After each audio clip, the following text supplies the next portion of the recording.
Okay, today I'll talk about gender. Lately, like 1 year ago, I was in Berlin and I held a workshop and I was introduced to two gender fluid people. And I had never heard that before. And I was sort of surprised. Even though it doesn't seem so, there's a part of me that's quite traditional. Perhaps it's my upbringing or something. Anyway, I had never heard of anything like that 1 year ago. Or 2 years ago. 2 years ago. I don't remember. Anyway, I thought, hey, that's fantastic. I am gender fluid. Because I don't want to perform my femininity. I have done that sometimes, and I do that, but just like once in a lifetime, not once in a year. And I reject. My ex-husband used to tell me, why don't you, how do you say that? Make your tits bigger, yeah? And when he said that to me, I was hurt. I was hurt. And I said, do it yourself, if you like big tits. So, yeah, and like a friend recently told me, why do you shave your head? For a woman, hair is so important. I just hate these stereotypes and stereotypes and cliches, yeah? And perhaps I don't want to be called a woman anymore. I prefer to be called they, frankly. Although I use the feminine pronouns with myself. Also because politically, I think that perhaps just because I'm a woman, a middle-aged woman, emotional and that doesn't conform to standards of the market standards of beauty, and that doesn't conform to social norms as much as she can, then I defend the role of the woman, because a middle-aged woman is a profile that is not fashionable, and that's why I talk about myself saying she. But in fact, I feel my masculine part very important and it has helped me to do a lot of stuff. The warrior part, perhaps that's not only the masculine part, it's the warrior part, the fighter, that you can fight for things, fight for life, and entrepreneurship, but that it's not forcibly masculine. So I'm a bit confused, but it's okay to be confused. It's okay not to define myself. It's okay to, I have been liking to feel like a man. When I became a photographer, because I learned from my ex-husband photographer, I used to imitate him in a way, perform like him, even laugh like him. And that was like making me feel secure, making me feel good, because I recognized, or I confused, masculinity with power. And I wanted that power because I had felt so powerless that I needed that power. I wanted that power, and I still want that power. I question myself on how I use power, not always, of course, but lately with my PhD, I have been questioning myself on how I use the dynamics of power in my workshops. And that is really interesting. Anyway, I think that this comes from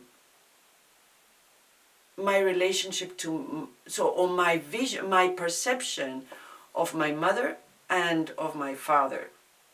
My father was very popular among my sisters, and and my mother wasn't at all. And although when she was sick, I just reversed that perception of her, and I sort of like defended her with my work and with collaborative self-portraiture.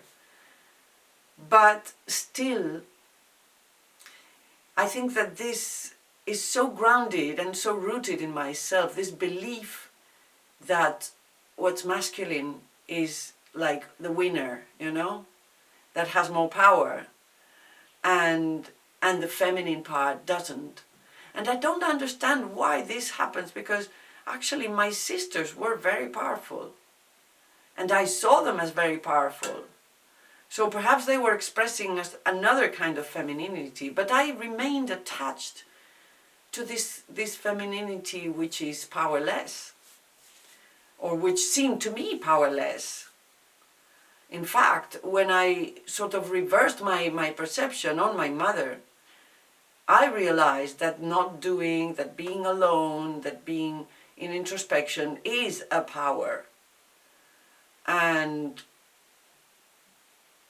also, I mean, she was sick, but she was talking nonsense, but then I like wrote everything down what she said, and I found sense in what she said. This is on my video, Someone to Love, if someone wants to see.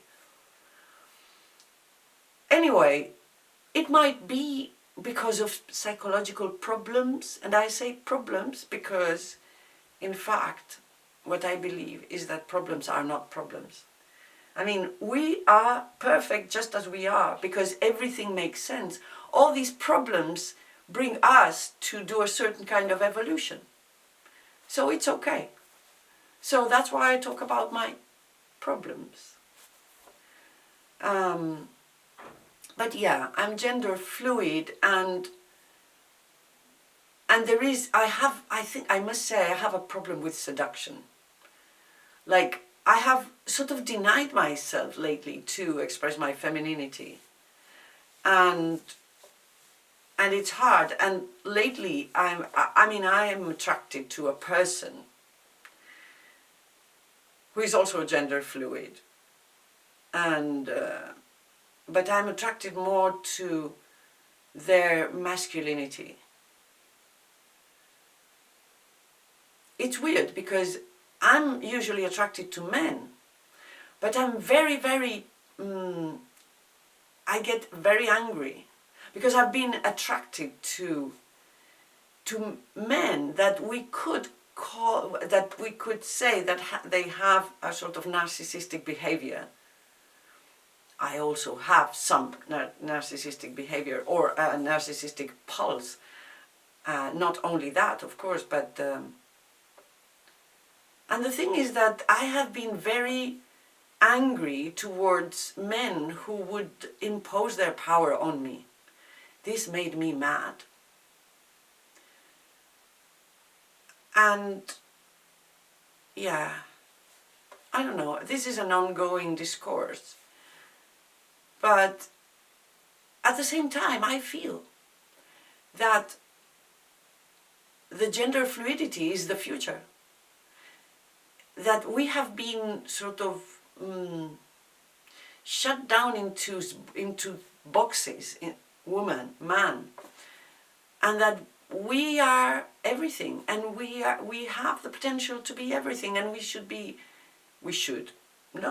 can explore all of that.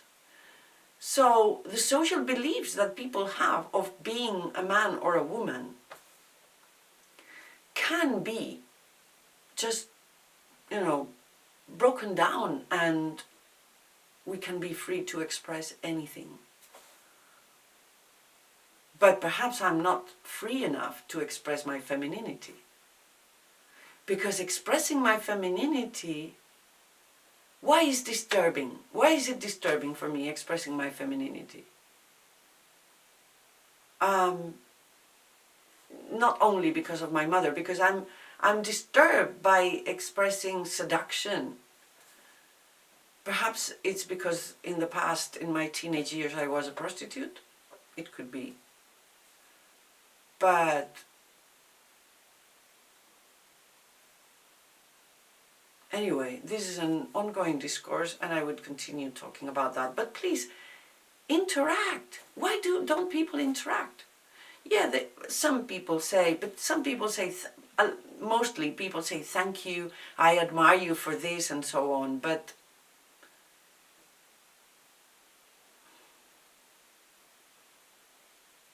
I don't really want admiration. I want a discussion. Why don't people object to things that I say?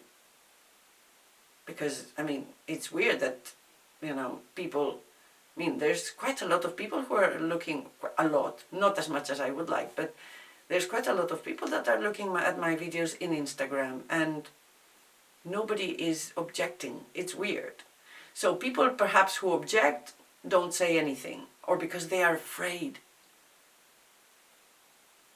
So if you object, write it down, just interact.